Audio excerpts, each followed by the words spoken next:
Yo, what is going on, COD Familia? It is your boy BN, aka Mr. Kingdom Builder, and today we are here on SSS1-14. There is some intensity that is going down here right now. Apparently, this is the calm before the storm, a little bit of an appetizer to our what seemingly could be a full 11-course meal. That's right, get your prefix on. And I ended up getting pinged. Obviously, I have to get some huge shout-outs to my buddy Benny, who did let me know that there was going to be some action potentially going down here on SSS1-14. Just so you know, this kingdom is comprised of, I think it's, oh, actually I thought it was more than this, wow. So it's 45, 47, 49, and 50 that we have for this one. There, apparently from what I'm hearing, is that there's going to be more massive fighting that is happening tomorrow. We'll have to see how much that ends up panning out, and of course also depending on when this video is uploaded, because tomorrow could have already passed, could even be the day that we upload, it just depends. But I'm always happy and excited to see some quality, or I should just say quantitatively, amounts of PvP. I did not string together sentences well in that moment, but I attempted.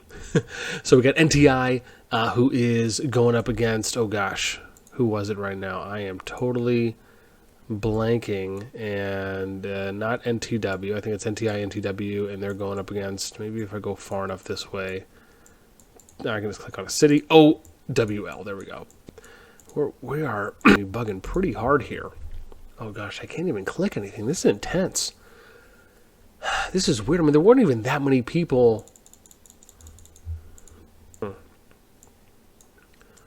Yeah, so see, now it's showing me more. Here we go.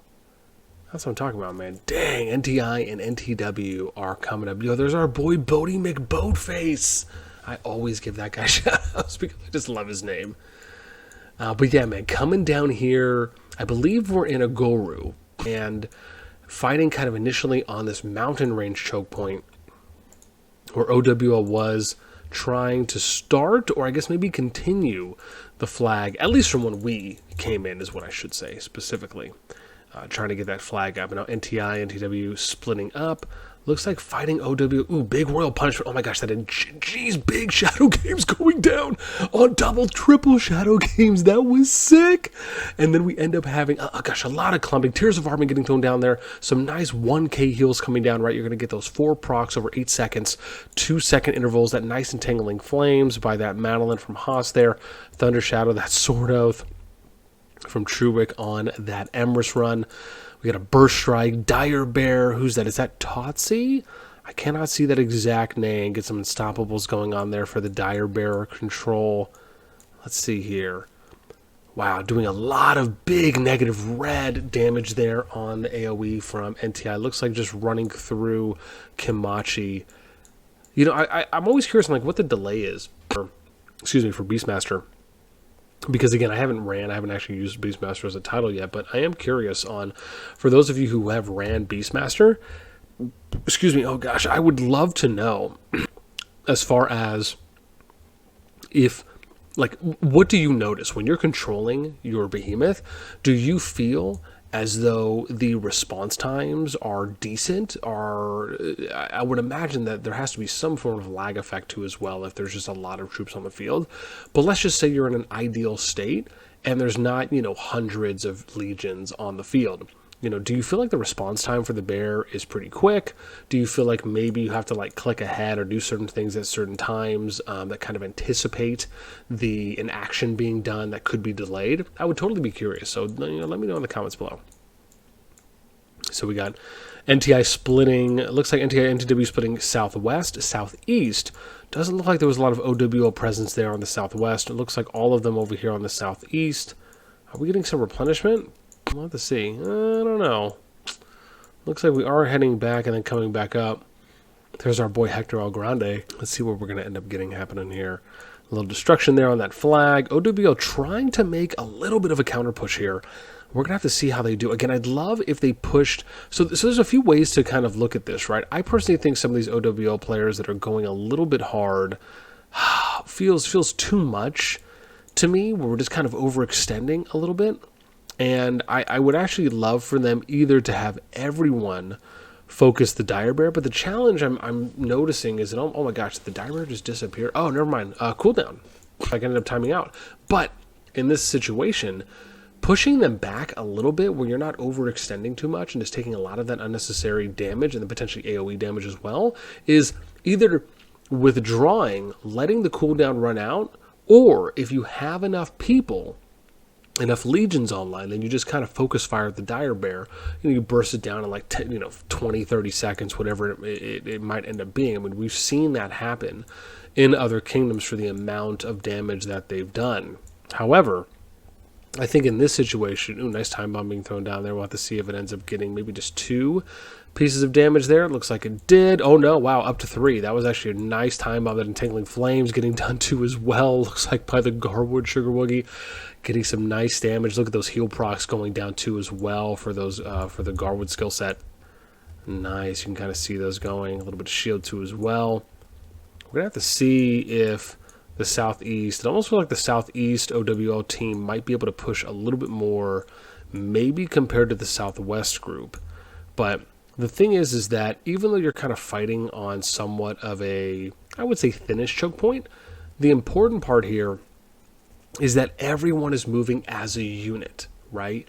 You don't necessarily want to have too many people kind of leading the frontal charge. On top of that, spreading out, I think actually this is probably the better side to really fight from, the Southwest side, because the lower parts here of the mountain range, if you notice, right, it expands going this way, so your width actually ends up getting wider.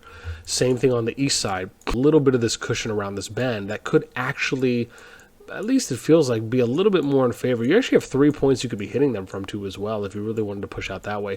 Oh my gosh, wow, that Terrifying Inferno, that Shadow Gibbs, oh my gosh, negative 32k, that was sick. That negative purple damage there for that artifact. And this is kind of what I'm talking about, right, is trying to understand, ooh, wow, that counter Shadow Games, negative 10k, oh god, it was a negative 20k, that was sick. But to my point, right, this is the stuff that we're talking about, is that you want to try and take advantage of the bunches, right? Those units that are kind of hurting.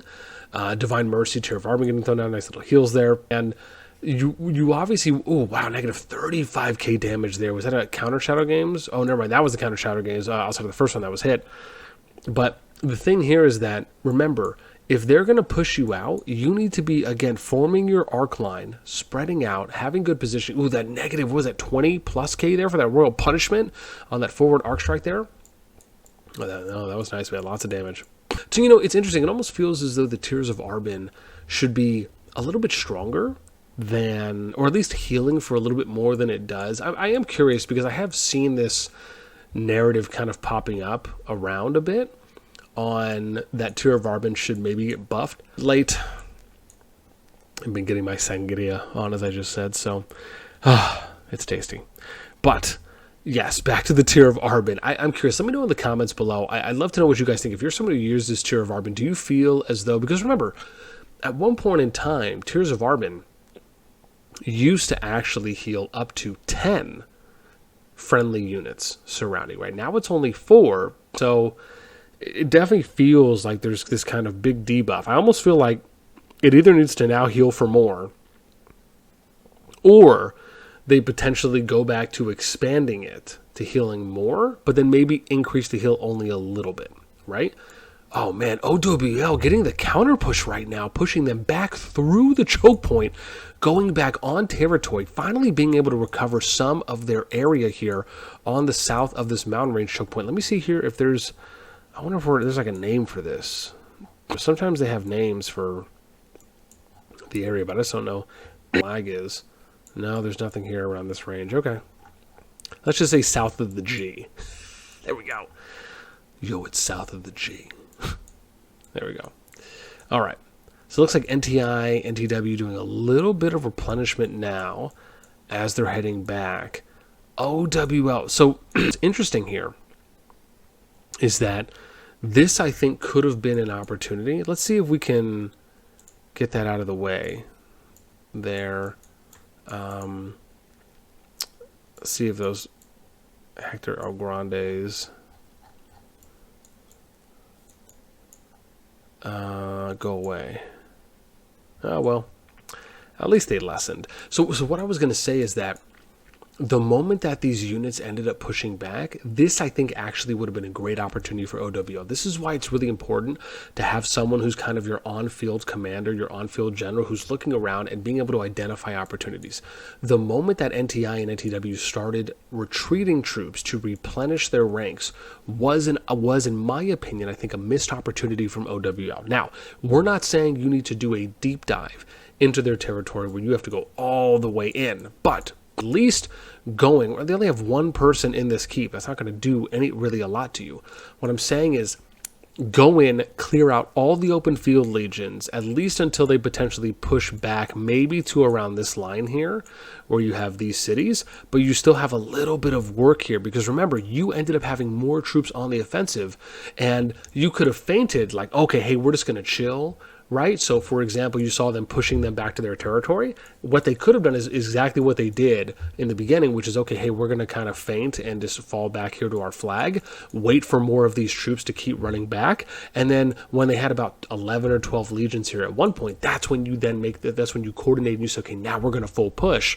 And then you're going to be able to, basically the idea is, if they're going to stay that far up, you're trying to create more number advantages for yourself, right? So if you go in, they have 11, 12 units, you had what, 25, 30?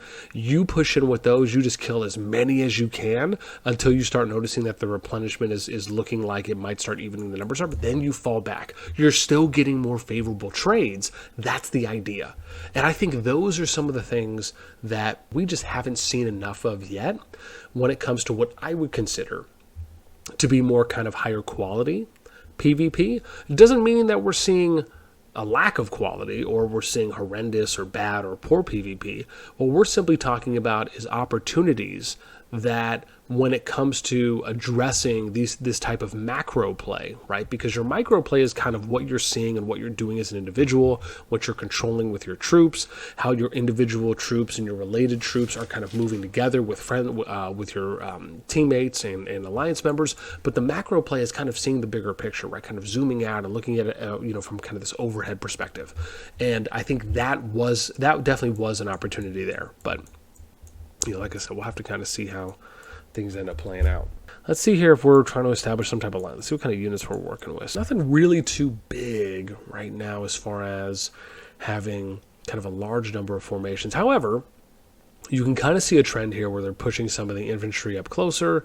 You can see kind of a mix of archers and mage. Typically, you'd want archers kind of at the midline and then mage at the back line, right? Kind of around there with some of the celestials too as well. And then you want your frontline infantry and then maybe cav off to the side. I actually kind of like this for cav, where the cav isn't directly on the front line with the exception of, I think, that troop. But I kind of like how they're close to the front line here, kind of almost at the archer range or kind of between the infantry archer, and then a little off to the side where they wouldn't necessarily be kind of the first ones picked off, but they can kind of go through and break in once the fighting starts. Yeah, because otherwise they have to take the long way around. No, they can't. So yeah, never mind. That's actually, I think, the only way through for them. It is. Wow. So this is actually the only choke point. Yeah, that's the only choke point if they want to get through. Well, yes, you see. Oh no, never mind. They could flank all the way around the back. So they could. What they'd have to do is go this bridge and go all the way down through here, through the territory, and then come around this bend, right? That's kind of what they'd have to do. They could do that. I actually wouldn't be opposed to that. Now, with something like the Celestials, right? What I actually would love to see them doing with the Celestials, if they had some type of a flying battalion. Remember, we saw this as a pretty cool example in, I think it was SSS1-10, where we ended up seeing, I think it was ANCS and the other lines I can't remember, but in short, each of them had like 20 or 25 flying legions in their flying battalion, and they were kind of going head to head. And I thought this was pretty cool, but the idea being, right, is that if you had a flying group, you could essentially be flanking the supply lines from here. You could also be going wide and hitting some of the stragglers, as an example, utilizing the river terrain right? So that way you're kind of essentially almost forcing or keeping attention from your opponents in that way. And then if you decide to do a fight, then that's kind of when you go in, you start flanking, you do a little bit of kind of some disruption here and there. Same thing with Cav, right? So I mean, I think those are some opportunities. We'll have to see. Oh, here we go for the push. NTI dropping the Hydra. And I can't see who's exactly controlling this. I'm sure we'll see it in a moment here.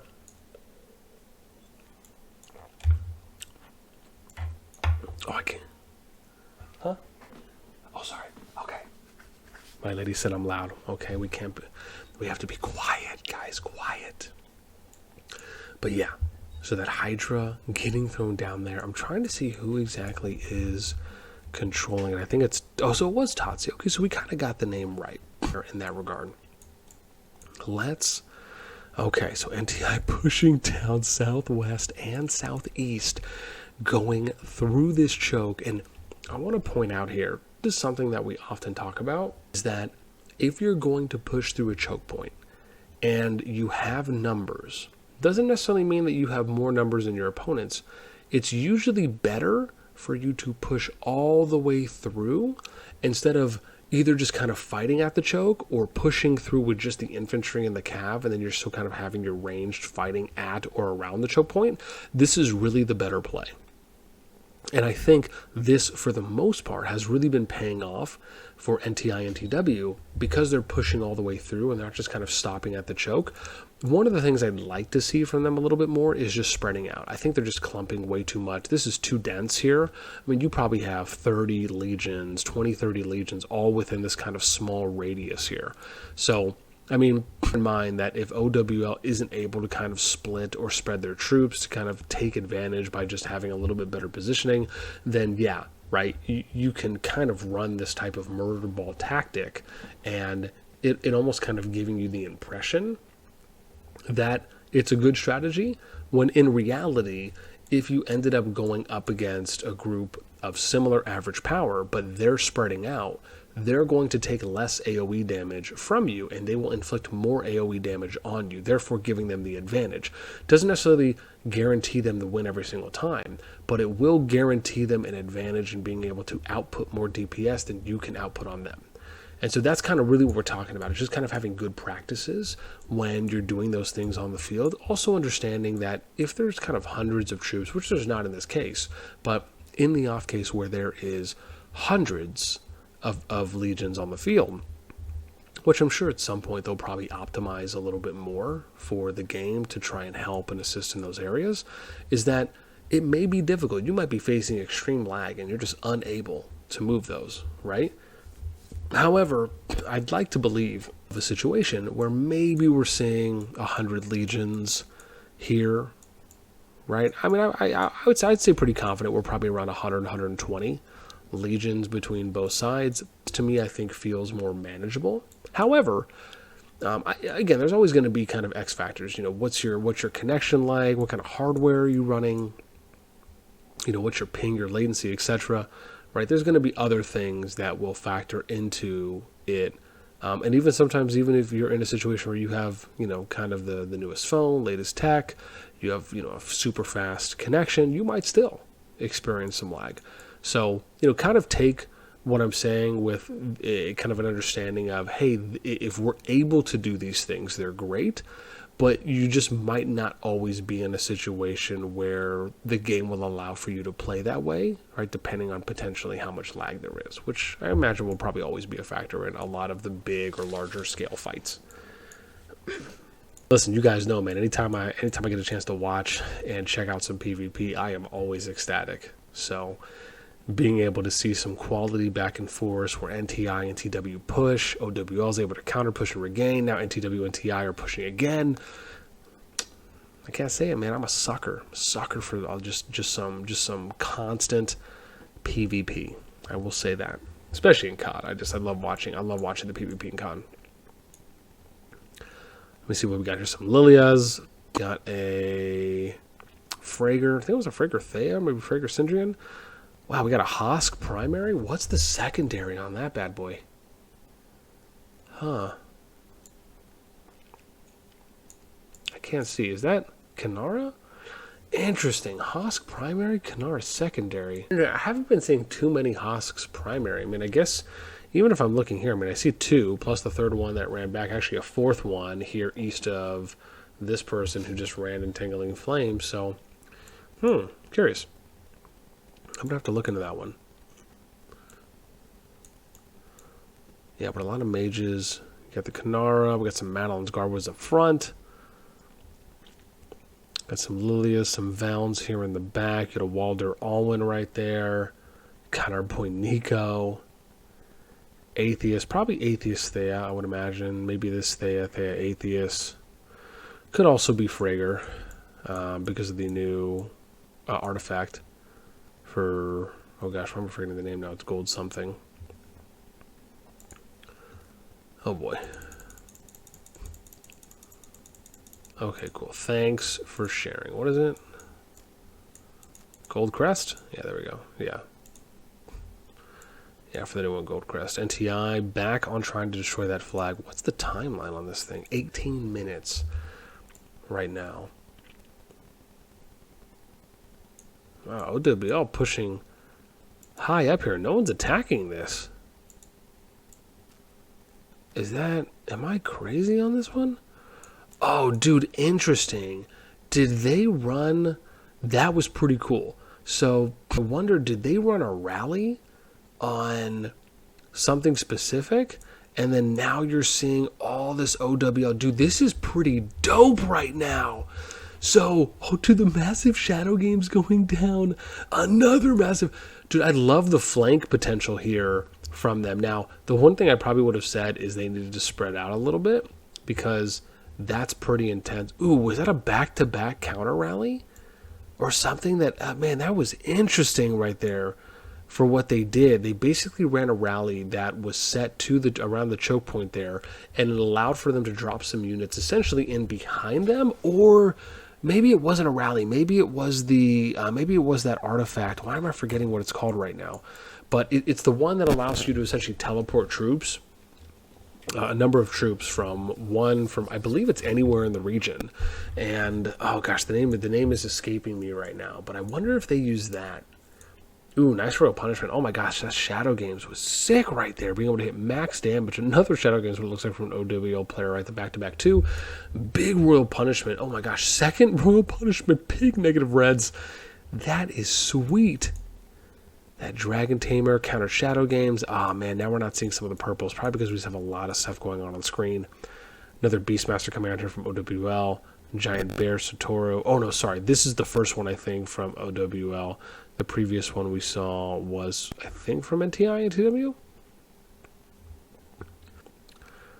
There's our boy, still constant as forever, Hector Algrande.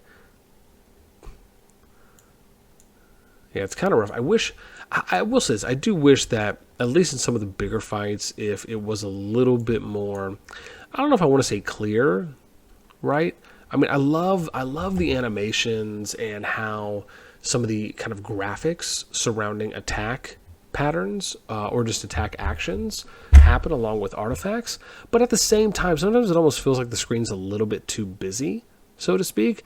Part of me almost wants to be able to see like where the troops are attacking more, right? Where it's like, if you're attacking a unit, I want to be able to see a little bit more clearly. I'm not saying necessarily to take everything off the screen, but I'd like to be able to see a little bit more clearly on the units that are like who's attacking who, so you can kind of see where some of those focus firing efforts are going, or just, you know, some of those coordination type plays to me would seem like, usually if you're kind of, you know, if you're lined up on each side, sometimes it's easier, because you're just kind of, you know, range versus ranged at that point. But yeah, I don't know, just my thoughts there. I also want to say that one of the things I'd love to be able to do is to zoom out like 2 points. I'd love to be able to see all the units from like this height. That to me would be dope. Ooh, wow, big negative purple Sailor Strike of Light. That burst strike going down there, you saw right there, just for negative purples. I think that was up to 4. Excuse me, definitely need some Ogwyn near me, which sadly I do not have. Double Shadow Games, jeez. That Inferno entangling flames getting thrown down, counter entangling flames, another Shadow Games. That burst strike from deep, you saw that going down, hitting up to 3 people on those negative purples. That was nice. Oh my gosh, this is intense, man. They are just going at it right now. Oh my gosh, big negative purples coming down there from OWL on that front line there for NTI. That Earthen Judgment getting thrown down, right, mitigating some of that damage there that you end up seeing. Ooh, wow, Vesha taking a big, strong shot there at the end. I wonder if they're going to end up getting this kill. Super close right now to clearing out. Oh my god, he's barely going to make it. Ow, yo, talk about the great escape there from PH Vesha. That was pretty cool. Another Shadow Games. OWL Satoru. Bear's kind of at the edge right now.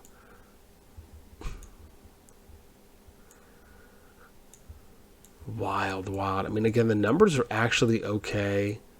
OWL getting some more replenishment right now. Doesn't really feel like, I mean, well, actually, yeah, it looks like NTI and NTW getting a little bit more replenishment than OWL is. But again, if they can kind of hold this is what I'm talking about. Spread out from here, like the tree line here, all the way to over here. And then you just attack. I mean, again, NTI and NTW bunching up a lot. These are opportunities to essentially wait for them to condense as much as possible. And then you just jam them with artifacts in your AoE.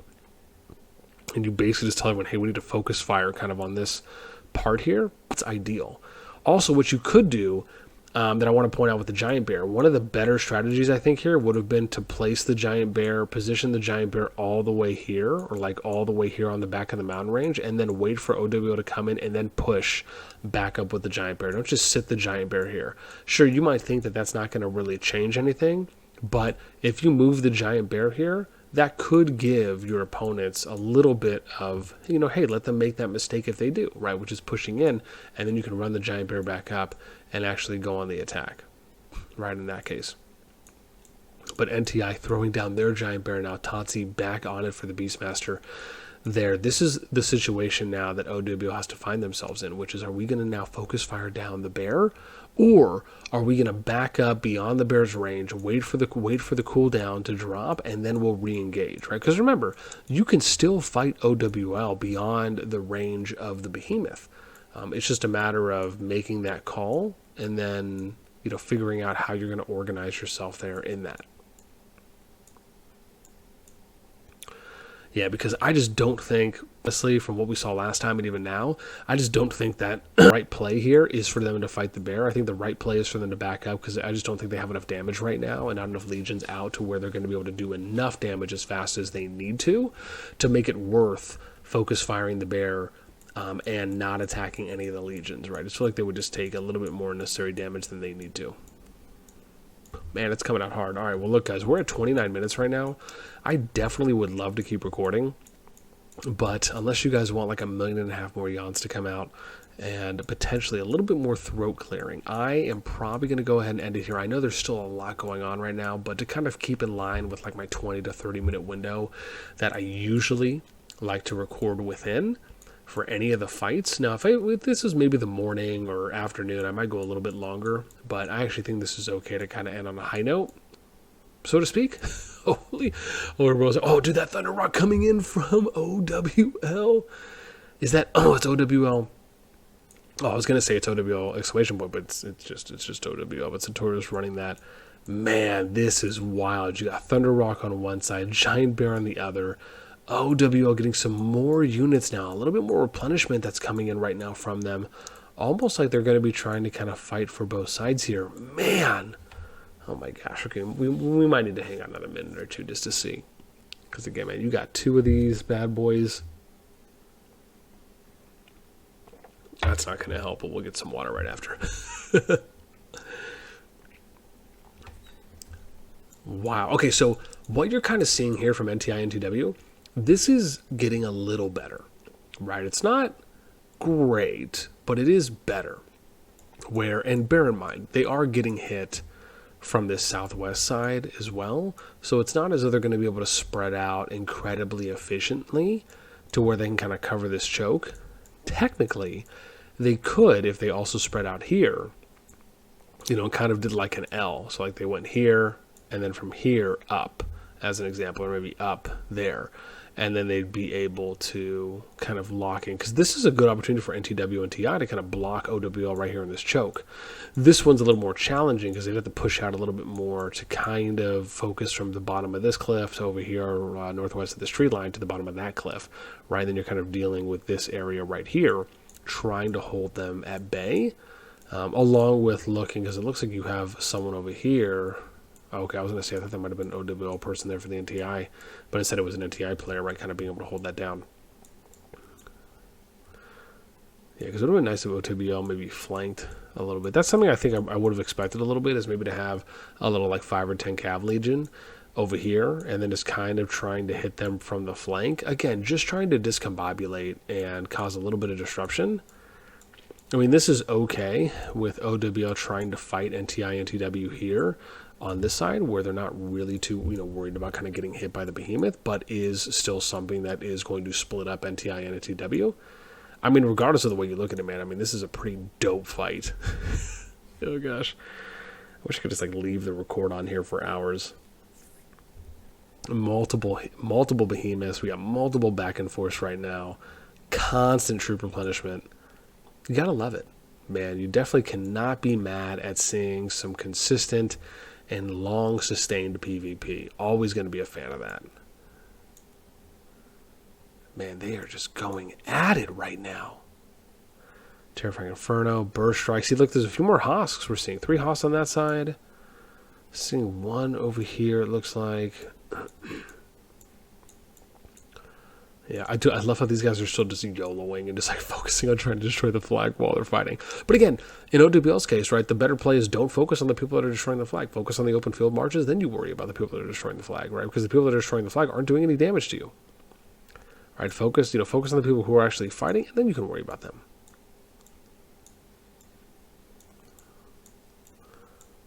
Oh man, I mean, look, dude, they're still getting some good replenishment. Here, they might actually be able to do something here if they can push with these people coming out. Like, see, that's what I would do. I really wouldn't worry too much about upgrading this. I would take every person you have and basically just try and hit them from 2 sides. I mean, you kind of have an opportunity here, right? You're somewhat sustaining on this side. You need to apply pressure now. This, I think, is OWL's opportunity, is applying pressure here on the southwest, pushing them off the flag, making them split, and then the OWL on the southeast pushes up. So we'll see. OWL summoning their Hydra, NTI getting the Giant. Interesting.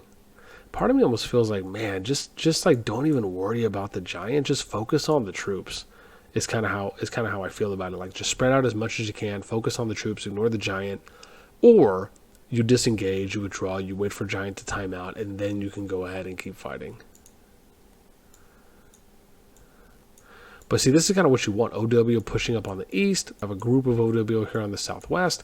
And that's what you got to do, man. You got to hit them from both sides and just discombobulate a little bit, right? Force them to try and kind of pick what sides they need to fight on. If the Giant's going to go to one, you push on the other, right? Spread your troops out and just do as much damage as you can to the individual legions, right? Same thing here, right? If they push, spread out. Go up here a little bit, over here. Even if you might have to go a little bit closer, if that's your plan. If you want to take the other route, which is you just don't want to engage, you just want to wait for timer to run out there for Giant, then you do that. I just don't know if I would prioritize hitting the Giant. I think the priority here is to ignore Giant unless you're going to have every single player on and you're going to crush it. Because you have to think about this, right? You kind of have to weigh out how much damage is the Giant going to do to you within its time limit versus how much damage you can do to your opponents in that same time limit. Or are you able to kill the Giant within the first minute of it being summoned? Then you can maybe make the argument that, okay, hey, it's worth us focusing the Giant if you can clear it within a short period of time. Otherwise, my thought is you either take one of 2 roads. You ignore the Giant, you focus on damaging the legions, or you withdraw out of range until Behemoth cooldown runs out, and then you can re-engage. But definitely something that I think you kind of have to be able to make that heads-up play there in the moment. All right. Well, I'm coming up here on 36 minutes. I'm going to be honest. I need to talk myself into stopping because otherwise I am just going to hang out here for Buddha knows how long. Because again, the PvP is still good. Still seeing a lot, I should say good as far as seeing a lot of PvP and still getting a lot of replenishment on both sides, where we're seeing what I'd consider to be good sustained PvP, which again, like I said, man, love watching some PvP. But listen, I'm going to go ahead and call it here. I'm actually kind of shocked. I didn't realize that I had... Oh, man, totally my bad there, guys. I didn't realize that I was on the right window the entire time. And we weren't actually looking at the entire PC client. Dude, people are going to tell me that. And if you're watching still now, you're going to be like, wow, he finally noticed. Yeah, no, I totally finally noticed. My bad. That's what happens, man. Got a little sangria in me. You know, you're feeling good. Getting some PvP. You know, got some good people on the game. Pinging your boy, letting me know some action's going on. I'm just excited to come in and watch some fights. You know, that's it. I don't care if it's nosebleeds. Anyways, I'm going to go ahead and call it here. Hope you guys enjoyed this one. Let me know what you think in the comments down below. I will try to come back here for SSS1-14, maybe tomorrow or whenever there's going to be some more PvP going on. Man, this was fun. Happy to see some back and forth. Thought there was a few couple good opportunities that were there that were kind of missed out on. I thought a couple things that we saw that were, you know, some kind of showed us some small pockets of highlights that we liked from both sides. But overall, you know, with how the PvP has been sustaining itself thus far, definitely going to give you guys an A on that, man. So anytime we can get PvP that lasts a while, gotta love it. Can't be mad at it. Alrighty, that's going to do it for me. As always, until next time, I will catch you later.